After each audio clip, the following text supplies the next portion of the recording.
રાજકોટ વકીલ હિતનો અભય અવાજ એવા પ્રખર ધારાશાસ્ત્રી અભય ભારદ્વાજના પુત્રી અમૃતાબેન ભારદ્વાજ બાર કાઉન્સિલ ગુજરાતની ચૂંટણી લડવા માટે મેદાને ઉતરશે. અમૃતા ભારદ્વાજ બાર એસોસિએશનની ચૂંટણી લડી અને વકીલ હિત એ જ મારો એજન્ડા તે હેતુથી આ ચૂંટણી લડશે. વકીલોના પ્રશ્નોને વાંચા આપી નિરાકરણ કરવા Amritaben Bhardwaj bar council of ગુજરાતની ચૂંટણીમાં ઉમેદવારી નોંધાવશે. આ સાથે જ અમૃતા ભારદ્વાજ અને તેમની વકીલોની સમગ્ર ટીમ અપકત મીડિયાની મુલાકાત લઈ વિશેષ ચર્ચા કરી હતી. નમસ્કાર, હું છું અંશ ભારદ્વાજ. મારા ફાધર અભયભાઈ ભારદ્વાજ કે જેઓ રાજ્યસભાના સાંસદ હતા અને લો કમિશન ઓફ ઇન્ડિયાના પૂર્વ મેમ્બર હતા, એમના દીકરી અને મારા મોટા બેન એવા એડવોકેટ અમૃતા ભારદ્વાજ આ વખતે બાર કાઉન્સિલ ઓફ ગુજરાતની ચૂંટણીમાં ઉમેદવાર તરીકે લડવાનો એક એમણે નિર્ણય લીધો છે. અને 2018માં છેલ્લી ચૂંટણી થઈ હતી બાર કાઉન્સિલની, ત્યારબાદ 8 વર્ષના એક ગેપ પછી આ ચૂંટણી આવી છે. અને અભયભાઈની સૌ પ્રથમવાર બાર કાઉન્સિલની ચૂંટણીમાં ગેરહાજરી છે. તો અમને એવું લાગ્યું કે જે પપ્પાના અધૂરા કાર્યો છે, વકીલ હિતના કાર્યો છે, જેના સપના તેમણે જોયેલા હતા પણ કમનસીબે એમની વિદાયના કારણે પૂરા ન થઈ શક્યા, એ બધા સપનાઓ એમના વકીલો માટેની એમની જે લાગણીઓ હતી, એમણે જે વિચારેલું હતું, એ બધી વસ્તુઓ આગળ ધપાવવાનો એક નિર્ણય અમે આ વખતે બાર કાઉન્સિલની ચૂંટણીમાં લડીને એક નિર્ણય લીધો છે. અને તમામ સૌરાષ્ટ્રના બાર એસોસિએશનો એ અમે મુલાકાતે ગયા ત્યારે ખૂબ લાગણી, પ્રેમ અને હૂંફ આપી છે અને ખાતરી આપી છે કે અભયભાઈની દીકરી જ્યારે ઊભી હોય ત્યારે તે લડાઈ ફક્ત દીકરી પૂરતી સીમિત નથી પણ સમગ્ર વકીલ આલમની લડાઈ છે. અને સૌરાષ્ટ્રના તમામ વકીલો જાણે નિર્ણય લઈને બેઠા હોય કે આ વખતે અમૃતાબેનને જંગી બહુમતીથી એમને ચૂંટી આપી અને બાર કાઉન્સિલમાં મોકલવાના છે.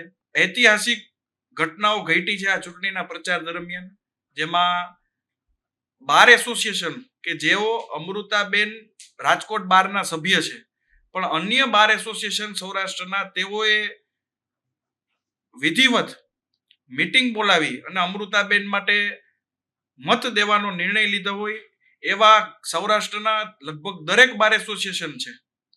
એટલે આ અમારા માટે અમને એક ઇમોશનલ કરી દે એવી પરિસ્થિતિ છે. અને અમને આજે એક પ્રકારનું અમારી ઉપર વધારે જવાબદારી આવી ગઈ એવું અમને લાગે છે કે અભયભાઈનું નામ અમારી સાથે જોડાયું છે.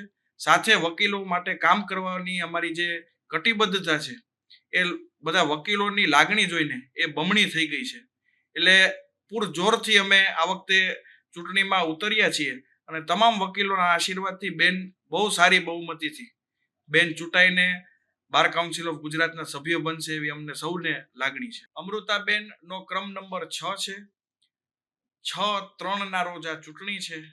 એટલે અમારી સૌ વકીલ ભાઈઓ બહેનોને અને સિનિયર સાહેબોને વિનંતી છે કે ક્રમ નંબર 6 ઉપર 6 તારીખે એકડો લખી અને બેનને વિજય બનાવે.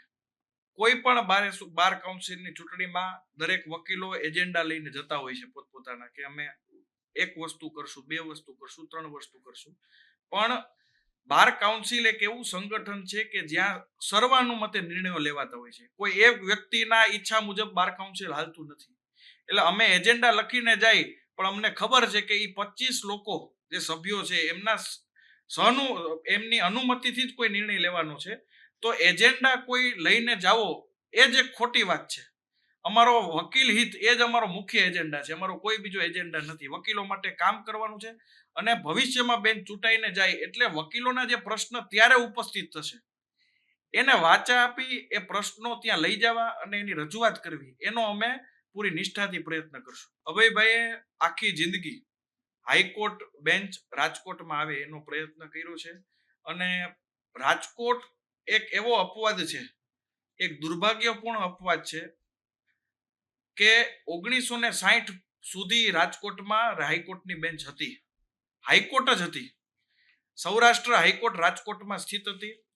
આજની તારીખે કોઈ સુરેન્દ્રનગરની કોર્ટમાં જાય પ્રિન્સિપલ ડિસ્ટ્રિક્ટ જજ સાહેબની, તો ત્યાં બહુ મોટી પ્રતિકૃતિ છે જસ્ટિસ શાહની, જેઓ સૌ પ્રથમના સૌરાષ્ટ્ર હાઈકોર્ટના ચીફ જસ્ટિસ બન્યા હતા.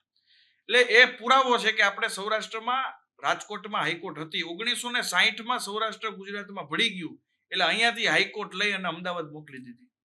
એટલે એક જ માત્ર ભારતમાં એક એવો ઉદાહરણ કે જ્યાં હાઈકોર્ટ હતી ને વહી ગઈ, એ પાછી લઈ આવવા માટે જે પ્રયત્નો કરવા જોઈએ એ બાર કાઉન્સિલને બહુ દુઃખ સાથે કહેવું પડે છે કે 1960 પછી એક પણ વાર રાજકોટમાં બેન્ચ લઈ આવવા માટે કોઈ પણ લેખિત રજૂઆત બાર કાઉન્સિલ ઓફ ગુજરાત દ્વારા કરવામાં આવી નથી.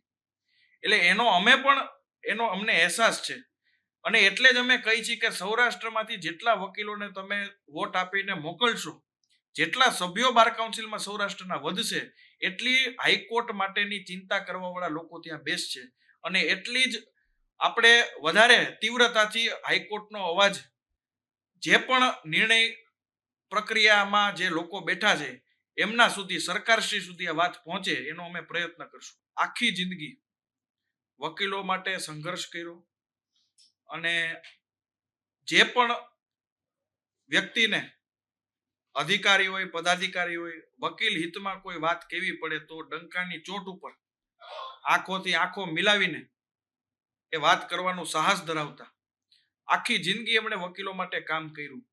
અને આજે અમે અભયભાઈના નામે મત માંગવા 100% આવ્યા છીએ કે અભયભાઈ અમારા ફાધર હતા, અભયભાઈના કામ અધૂરા અમે કરવા આવ્યા છીએ, તો અભયભાઈના નામે મત માંગીએ છીએ.